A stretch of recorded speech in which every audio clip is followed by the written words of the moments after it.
Hello, everyone. I'm glad to see you all here with me today. My name is Nastassia Radzivonava, and I work at Glera Games. I am the team lead for character artist on the Riddle Road project. Riddle Road project is a mobile game in detective adventure style with solitaire core gameplay. Um, Glera Games has headquarters in Vilnius and a team of over 300 professionals. It's known for projects like Mahjong Treasure Quest and Riddle Road. We're also expecting the upcoming of a new project called Road Trip. Stay tuned.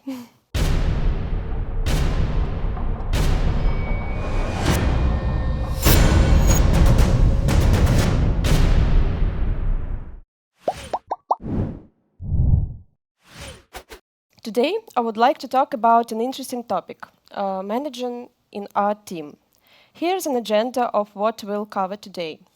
A little disclaimer. This presentation is based on my personal experience and may not apply to every team, but I hope you'll find something that can be applied to your work as well. Or perhaps you'll gain a better understanding of the role of a team leader if you're considering a career path in that direction. So you can see the topics on the screen, and let's go forward. Before we dive into the main principles I follow, I want to say a few words about management in general and what it means to have a good team management. In essence, it should align with the project. So managing an art team, it's all about balance. It's a balance between the general principles of management, like fostering the professional growth of specialists, meeting deadlines, delivering value to the project, and maintaining creative drive. It's a combination of creativity and structure, an inspiring atmosphere, and clear project goals. So, how can we achieve this? The key points I will talk about today are the first one is structure, clear goals, well-defined tasks, reasonable deadlines, and more. Communication and tools that can help with it, like help not command approach, one-to-ones.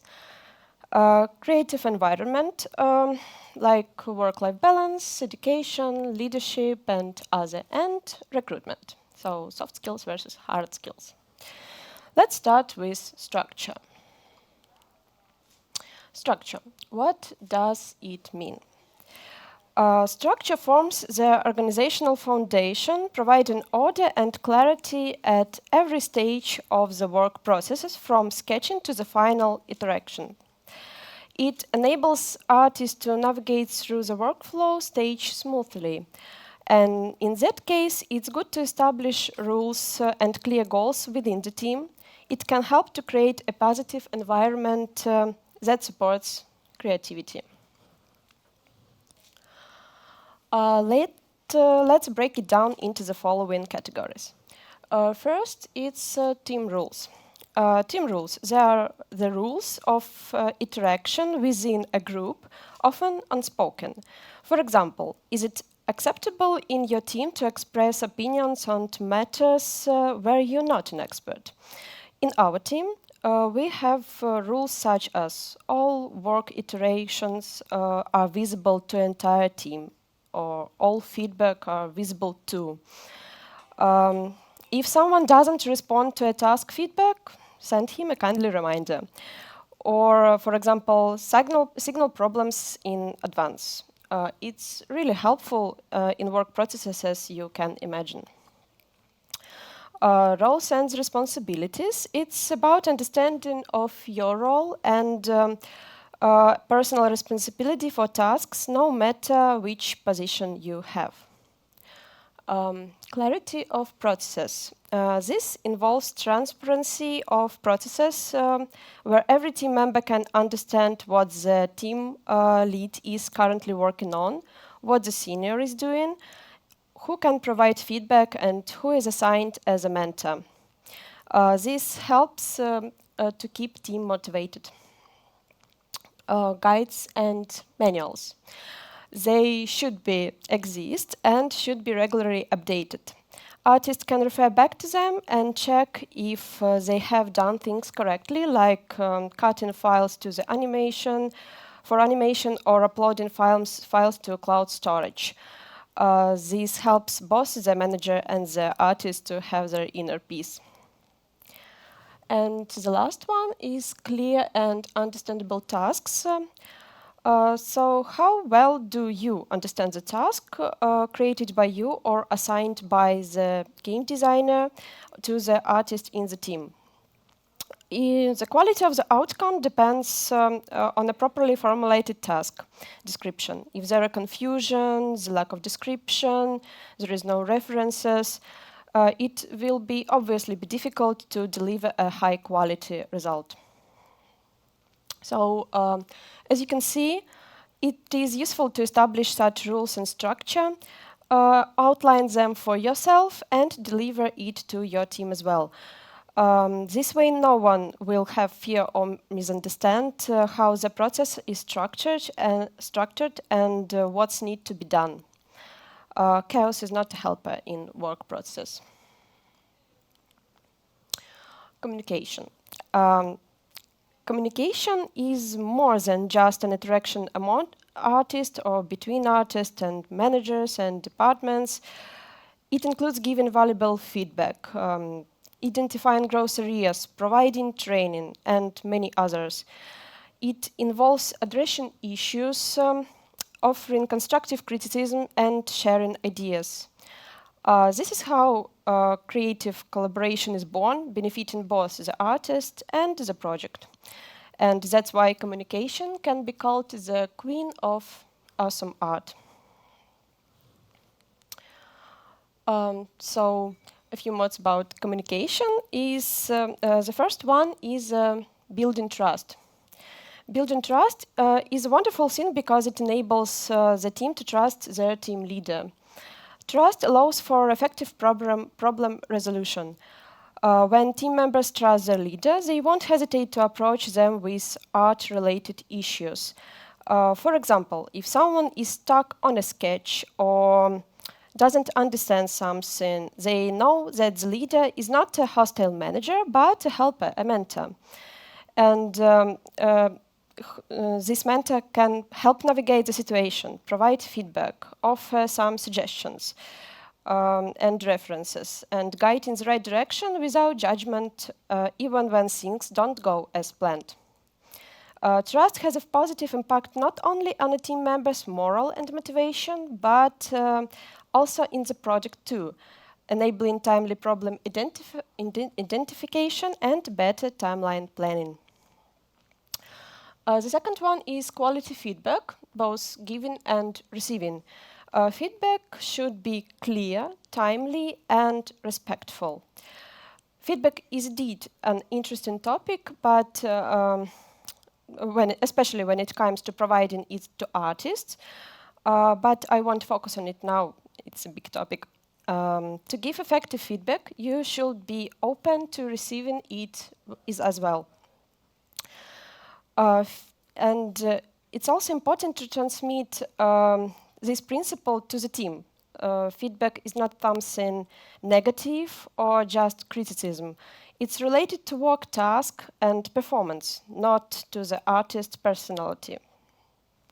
And I can include help not command approach to the feedback as well. It's easy to kill any creative potential if the communication between the team lead and the team consists only on direct orders without any explanations.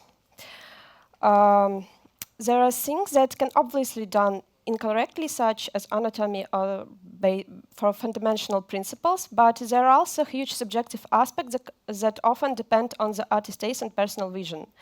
The role of a team lead is about allowing the artist to do their creative work, of course, aligned with the project goals, and making suggestions that can help improve it without pressure. And healthy discussion. The final decision on feedback belongs to the responsible team leader or assigned mentor, but it's completely normal for team members to participate in discussion about sketches and final arts. An artist can point out what they've noticed and suggest a solution. Such lively discussion also promotes collaboration among the team members and improves the quality. So the last one is a useful tool, one-to-ones. One-to-ones is good to establish communications, all communication. Regular one-to-ones allows you to stay in touch with the pulse of the team, especially now in such challenging times when most employees are working remotely or in the hybrid mode. And the opportunity to walk up to a colleague is not present. Through one-to-ones meetings, individual feedback can be given, current motivations can be explored and identified, and task difficulties can be addressed and discussed. One-to-ones meetings also contribute to building trust between the team, a leader, and team members. So, creative environment. What is a creative environment in the first place? In my opinion, it's the overall atmosphere within the team built on communication that fosters creativity.